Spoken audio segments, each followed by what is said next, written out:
기독교 강요 8번째. 자기의 섭리 가운데 모든 역경을 허용하시고 이기게 하심. 이와 다를 바 없이 만약 어려운 일이 발발한다고 하더라도 하나님의 종은 있는 곳에서 마음을 들어 올려 위에 계신 하나님을 앙망할 것이다. 왜냐하면 하나님의 손은 우리 마음의 인내와 평온의 마음의 절제를 최대한 효과적으로 각인시켜 주기 때문이다. 만약 요셉이 더 나아가지 못하고 그의 형제들의 배신에만 침잠했더라면 자기 마음속에 품고 있던 그들에 대한 형제애를 결코 표현할 수 없었을 것이다. 그러나 그는 마음을 돌려 여호와를 향하게 되자 그들의 불의를 잊은 채 온유와 관용으로 그들에게 다가가서 다음과 같이 위로하기에 이르렀다. 나를 애굽으로 판 이는 당신들이 아니요 하나님이시라. 하나님이 생명을 구원하시려고 자기의 뜻 가운데 나를 당신들보다 먼저 보내셨나이다. 당신들은 나를 해하려 하였으나 하나님은 그것을 선으로 바꿔서 만약 욥이 자기를 괴롭힌 갈대 사람들에게 마음을 쏟았다면 그들로 인해 괴로워하며 즉시 복수를 위해 불타올랐을 것이다. 그러나 그는 고난을 당하는 동시에 그것이 여호와의 일이라는 인식을 했기 때문에 다음과 같은 가장 아름다운 생각으로 위로를 삼는다. 주신 이도 여호와시오 거두신 이도 여호와시오니 여호와의 이름이 찬송을 받으실지니이다. 우리가 알고 있듯이 만약 시므이의 저주와 돌팔매의 위협을 당한 다윗이 시선을 그 남자에게 고정했더라면 부하들에게 자기가 당해 해를 보복하라고 부추겼을 것이다. 그러나 그는 시므이가 여호와의 충동이 없이는 그렇게 행동하지 않을 것이라는 점을 인지하고 오히려 부하들을 달래고자 여호와께서 그에게 명령하신 것이니 그가 저주하게 버려두라 라고 말한다. 그리고 다른 곳에서는 이와 동일한 굴레에 자기의 과도한 슬픔을 묵어두고자 내가 잠잠하고 입을 열지 아니함은 주께서 이를 행하신 까닭이니이다 라고 말한다.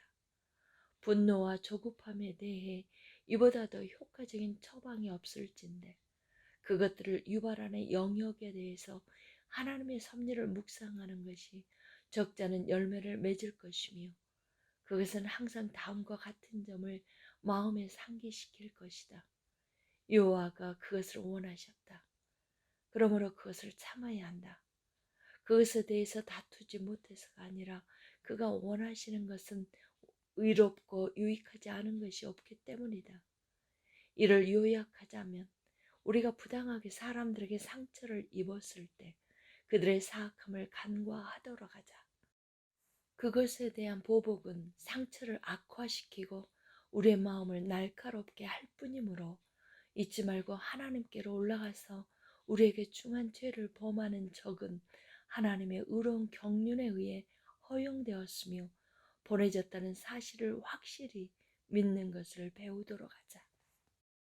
바울은 우리가 당한 침해들에 대해 대갚음을 하는 것을 자제시키기 위해 우리의 씨름은 혈과 육을 상대하는 것이 아니요 영적인 적, 곧 마귀를 상대하는 것이라는 사실을 현명하게 지적함으로써 우리가 전쟁을 준비할 수 있도록 한다.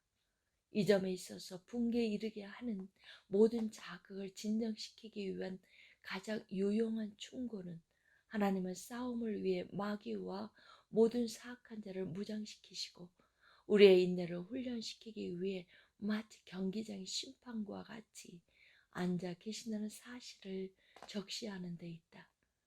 그러나 우리를 억누르고 있는 재난과 비참함이 사람들의 활동 없이 일어날 때에는 번창하는 것은 무엇이든 하나님의 복의 샘에서부터 흘러나오는 반면 모든 역경은 그의 저주 가운데 있다는 율법의 가르침을 상기하도록 하자.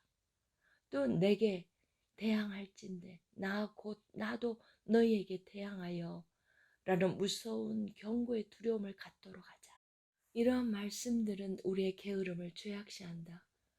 왜냐하면 우리는 육체 상식을 빌미 삼아 선한 것이건 악한 것이고 무슨 방면으로 일이 일어나든지 간에 우발적으로 간주하고 하나님의 은총에 의해 활력을 얻어 그를 예배하는데도 그의 채찍에 자극을 받아 회개하는데도 이르지 못하기 때문이다. 이와 동일한 이유에서 에레미야와 아모스는 유대인을 신랄하게 책망한다. 당시 유대인들이 상고하기 하나님의 명령 없이 일어난다고 생각했기 때문이다.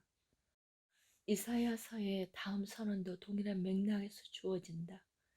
나는 빛도 짓고 어둠도 창조하며 나는 평안도 짓고 환난도 창조하나니 나는 여호와라.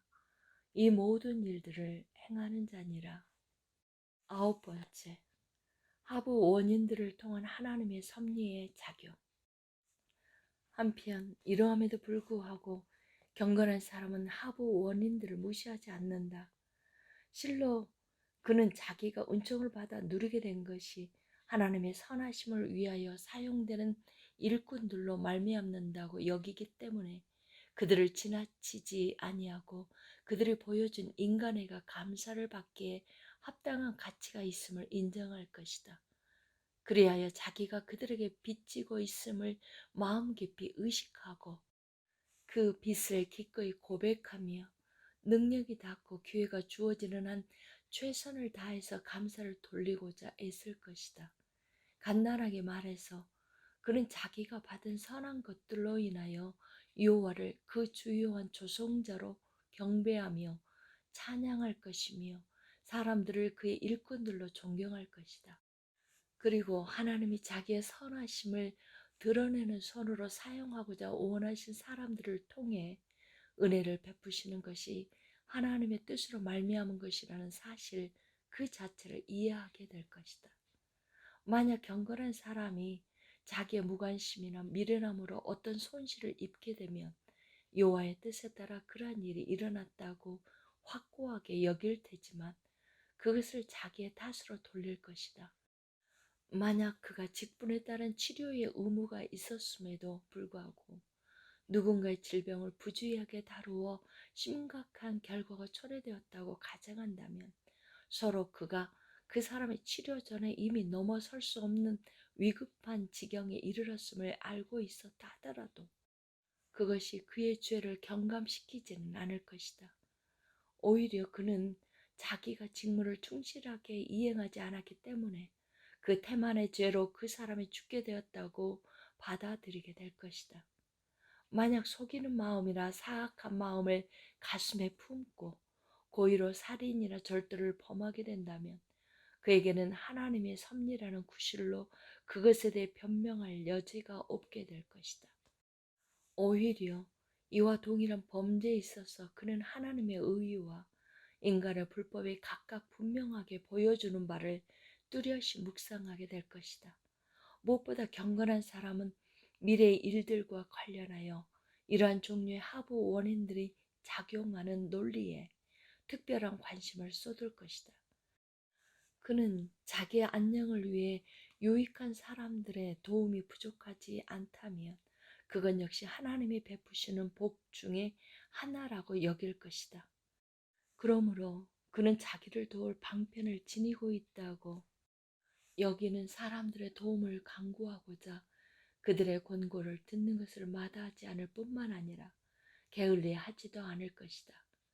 오히려 자기에게 무엇이든 유익을 끼치는 모든 피조물을 여호와가 자기의 손에 부여해 주신다고 여기고 그것들을 신적 섭리를 이루는 합법적인 도구들로 사용할 것이다. 그리고 여호와가 자기에게 선을 베푸시려고 모든 것을 돌보신다는 것은 알 수 있으나 자기가 수행하는 일이 어떤 결과를 맺게 될 것인지를 확신할 수 없기 때문에 가능한 지성과 정신을 다 쏟아 자기에게 유익한 것을 얻고자 열심히 했을 것이다. 그럼에도 불구하고 권고를 듣게 되면 그는 자기의 지각에 편승하지 아니하고 자기를 하나님의 지혜에 맡기고 위탁해서 그것이 이끄는 대로 올바른 목표를 향하여 나아가게 될 것이다. 그러나 그의 확신은 외부적인 도움들이 현존하면 그것들로 인하여 평안히 쉬게 되나 그것들이 부족하면 마치 버림을 받기라도 한 양 공포에 떨게 될 정도로 그것들에 우존하지는 않을 것이다. 왜냐하면 그는 언제나 오직 하나님의 섭리에만 자기의 마음을 고정시킬 것이고 현재의 일들을 고려하느라 그것에 대한 확고한 직관을 흐리게 하지는 않을 것이기 때문이다. 이렇듯 요압은 전쟁의 결과가 하나님의 의지와 손에 있음을 알고 있었음에도 불구하고 무기력에 빠지지 않고 부지런하게 자기의 소명을 완수하였으며 나아가 하나님께 그 결과를 다스리도록 맡기고 다음과 같이 말했다. 우리가 우리의 백성과 우리 하나님의 성읍들을 위하여 담대히 하자. 여호와께서 선히 여기시는 대로 행하시기를 원하노라. 동일한 지식에 우리가 무모함과 그릇된 과신을 벗어버리고 끊임없이 하나님께 기도하는 자리에 서도록 몰아갈 것이다. 그뿐 아니라 그것은 우리의 마음을 선한 소망으로 가득 채워서 우리가 평온하면서도 담대하게 우리를 둘러싼 위험들을 주저함 없이 대수롭지 않게 여길 수 있도록 할 것이다. 10번째, 운명에 돌릴 수 없는 연약하고 비참한 사람의 상태. 진정 이러한 측면에서 경건한 마음에 있는 헤아릴 수 없는 복이 모습을 드러낸다. 사람의 삶을 둘러싸고 있는 악들은 헤아릴 수 없으며 그 수만큼 그것을 위협하는 죽음들이 있다. 굳이 우리 자신 이외에는 헤아릴 필요가 없다. 우리 몸은 천 가지 질병들의 용기로서 실제로 몸 안의 질병들의 원인들을 내포하고 있을 뿐만 아니라 배양하고 있으므로 사람은 수많은 양상의 파멸을 겪지 않고는 자기 자신의 삶을 영위할 수가 없다. 말하자면 죽음의 봉 있는 삶을 끌고 가는 것이다. 추위에 얼어붙는 것도 더위에 땀을 흘리는 것도 사람에게는 위험한 바 당신은 달리 무슨 말을 할 것인가? 당신이 어디로 몸을 돌리든 당신 주변에 있는 모든 것은 신뢰하기는 너무나 모호할 뿐만 아니라 거의 공공연하게 공포를 조장하고 마치 죽음이 눈앞에 현존해 있는 것처럼 위협한다. 배 위에 올라보라. 당신은 죽음과 한 발 거리에 있다. 말을 타보라. 만약 한 발이 미끄러지면 당신의 생명은 위험에 처하게 된다. 도시의 도로들 속으로 가보라. 지붕의 기와장 수만큼이나 많은 위험에 얽히게 된다. 만약 당신의 손에나 친구의 손에 무기가 있다면 당신은 위험에 노출될 것이다.